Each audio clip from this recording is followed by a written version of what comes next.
But as Manchester United peaked as champions of Europe, Liverpool's star was still rising. The Beatles had made the city famous in the 1960s. Then in the 70s, Liverpool FC prepared to take over as the city's #1 cultural export. Obviously the Beatles and the Merseybeat sound was taking over not just this country but the world, and that was echoed on the terraces. The Kop actually started by singing Beatles songs and singing the popular songs of the day.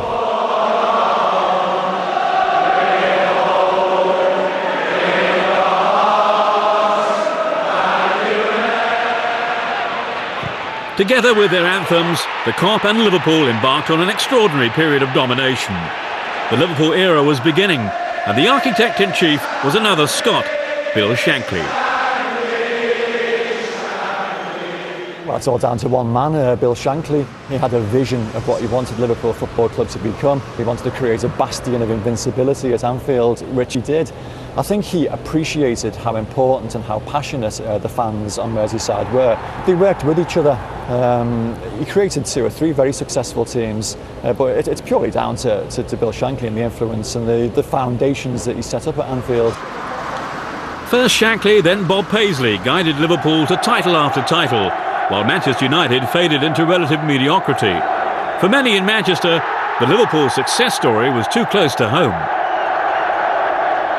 From their part, there was a great deal of animosity towards us because, Manchester United had been this big football club, 50s, 60s, and then really it was Liverpool, late 60s, 70s, and the 80s that had taken over, and there was a fair bit of animosity amongst the supporters.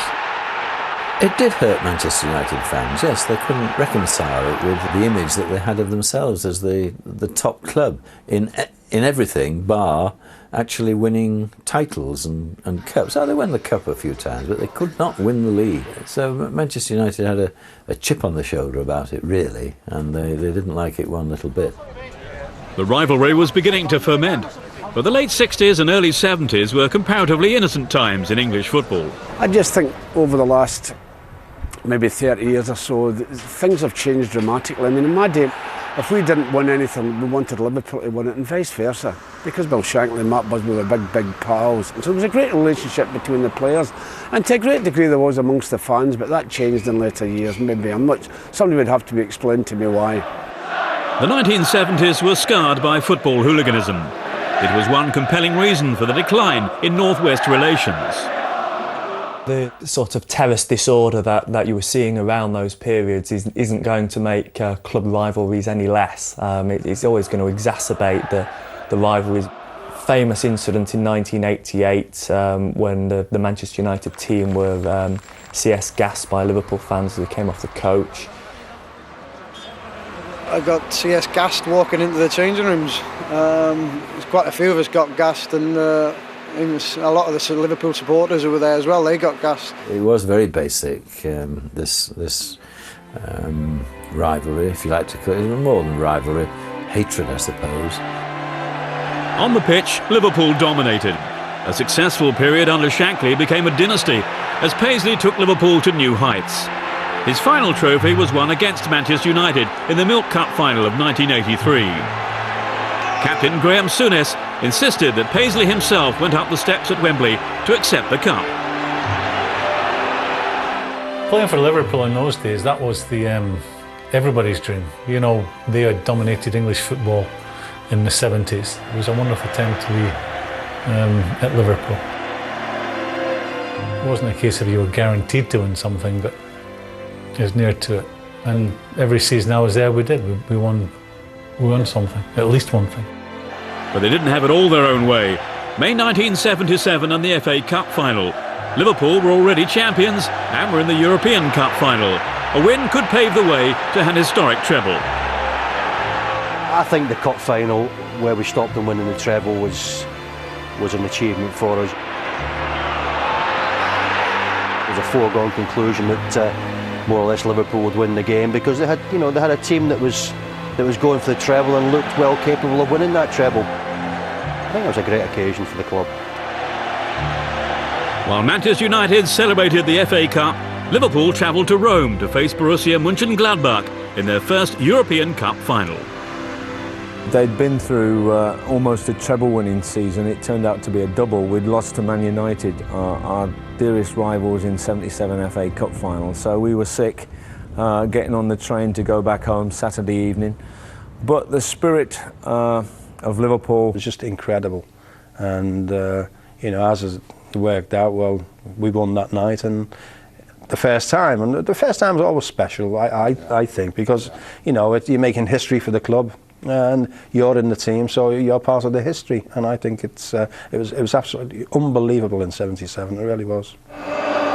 Another key issue in the Manchester-Liverpool rivalry is that European Cup trophy. Liverpool have made a habit of winning it over the years, culminating in a 5th win in 2005. This is the famous European Cup that we won in 2005, so it was for the 5th time we're allowed to keep the trophy. Really nice trophy. Right now Liverpool have won that trophy 5 times, and United, arguably the biggest club in the world, have won it twice, and that's maybe, that hurts, I think, some people at United. I know it hurts Sir Alex, you know, he'd love to have won it more than just the once. Man United haven't fulfilled their true potential. You know, they've won the European Cup twice, we've won it 5 times, and that's something that they can't accept. That's something that I think the Liverpool supporters get a great deal of pleasure out of pointing out. 5 European Cups, mate. 77, 78, 81, 84 and 2005. It was Liverpool's golden era, and it seemed to go on and on. But blessed as they were with the most successful side England had ever seen, there were still a few worries about the old enemy.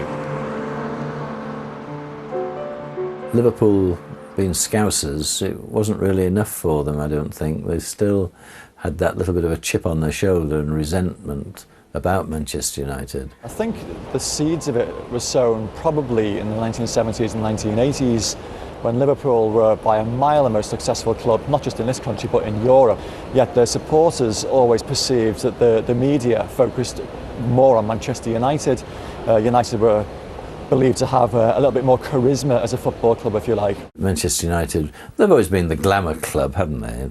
And Liverpool hated them for being glamorous. That created a grudge which became more and more bitter as the years developed, and I don't think we've ever recovered from it, to be honest.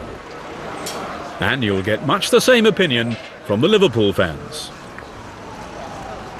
Jealousy, that's what it is, mate. Jealousy. How can they have three United, a player and 2 managers United, and we've got the best track record in the world for 18 league champions and 5 European Cups and not 1 knighthood? Bob Paisley should have been knighted years ago. It stinks, mate. Disasters at Heysel and Hillsborough in the 1980s hit the club. At the end of the same decade, Liverpool's tight grip on English football began to loosen. As a player, Graham Souness had felt the commitment that had made his club great. As a manager, he found that attitude changing. Without criticising Kenny in any shape or form, felt that I inherited a group of older players who maybe had seen their best days. And what I was guilty of was trying to change things too quickly. And I couldn't get my head around people who would come to me, older players, and say, look, I've had an offer from this one or that one, I'd like to go. Because Liverpool for me was the #1 football club. And once you were there, you never wanted to leave. As Liverpool faded, Manchester United were on the rise again. I can remember Peter Robinson, who was the chief executive, saying to me when I was a player at Liverpool, if them down the road ever get it right, we'll all be in trouble. And by them, he meant Manchester United. And for him to say that, those words stuck in my head. You know, if them down the road ever get it right. And that's how it turned out. I made my debut in 1990, and you know, that was at a time when the huge amount of success that they had was just coming to an end, and that just coincided with the Manchester United golden period as well. You know, Liverpool were coming to the end of their golden periods, with a lot of the players being older players and all having to retire and move on. Trouble for Liverpool came in the shape of Sir Alex Ferguson, who arrived in November 1986. He would become a managerial great. The first thing that Alex Ferguson did when he took over as manager in 1986 was not I'm going to make this club win the league championship, I'm going to do this and do that. His public utterances were, my target is to get ahead of Liverpool. I mean, it was as personal as that, and he picked up the vibes of that from the fans.